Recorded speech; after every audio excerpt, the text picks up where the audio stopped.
आज के जो 20-25 साल के नौजवान हैं जिन्होंने लालू राबड़ी के जंगल राज को देखा नहीं है, सिर्फ सुना है, उन सभी नौजवानों को नीतीश कुमार जंगल राज दिखा भी रहे हैं। आपके सामने एक सवाल रख रहा हूं, आप खुद सोच कर बताइए कि लालू राबड़ी के कथित जंगल राज और नीतीश कुमार के कथित सुशासन में क्या फर्क है। लालू राबड़ी के जंगल राज में भी जब कोई आदमी अपने घर से बाहर निकलता था तब इस बात की कोई गारंटी नहीं होती थी कि वो आदमी वापस अपने घर जिंदा लौटेगा कि नहीं लौटेगा। हो सकता है कि घर से बाहर निकलने के बाद या तो उसकी हत्या हो जाए या तो उसका अपहरण हो जाए।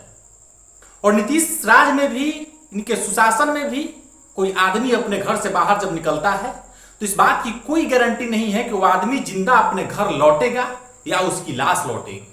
नीतीश कुमार के शुरुआती शासनकाल में यह माना गया था कि लालू राबड़ी के जंगल राज से बिहार को कोई मुक्ति दिला सकता है तो सिर्फ नीतीश कुमार ही दिला सकते हैं।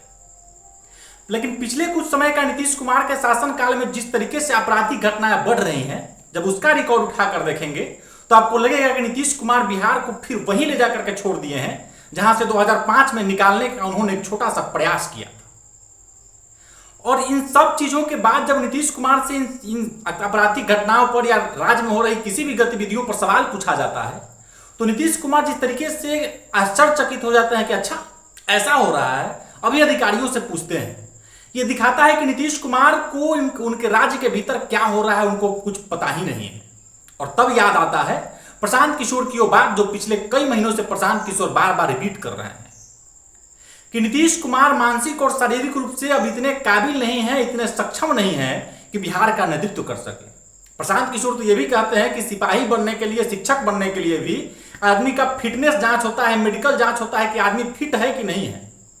लेकिन नीतीश कुमार जिनको 13 करोड़ बिहारियों का नेतृत्व करना है, उनका स्वास्थ्य कैसा है, मानसिक रूप से, शारीरिक रूप से वे स्वस्थ है कि नहीं है, इसकी जांच के बारे में कोई बात ही नहीं करता।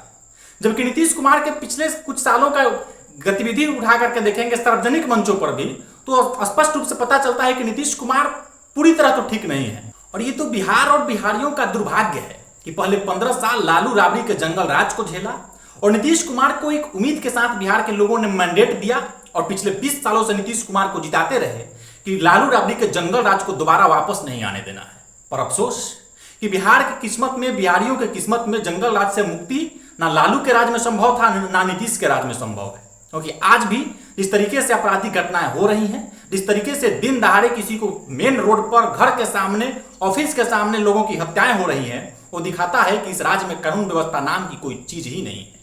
और सबसे बड़ी बात कि राज्य के मुखिया का इन सब चीजों पर कोई नियंत्रण नहीं है।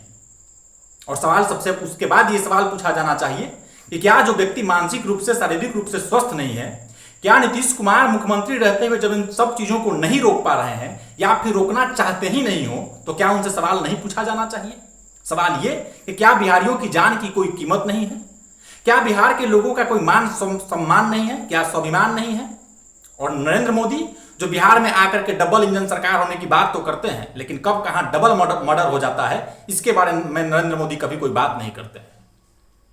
और अंत में फिर आपके सामने वही सवाल रख रहा हूं कि लालू राबड़ी के कथित जंगल राज और नीतीश के कथित सुशासन में क्या फर्क है? आप अपने कलेजा पर हाथ रख के ईमानदारी से बताइए।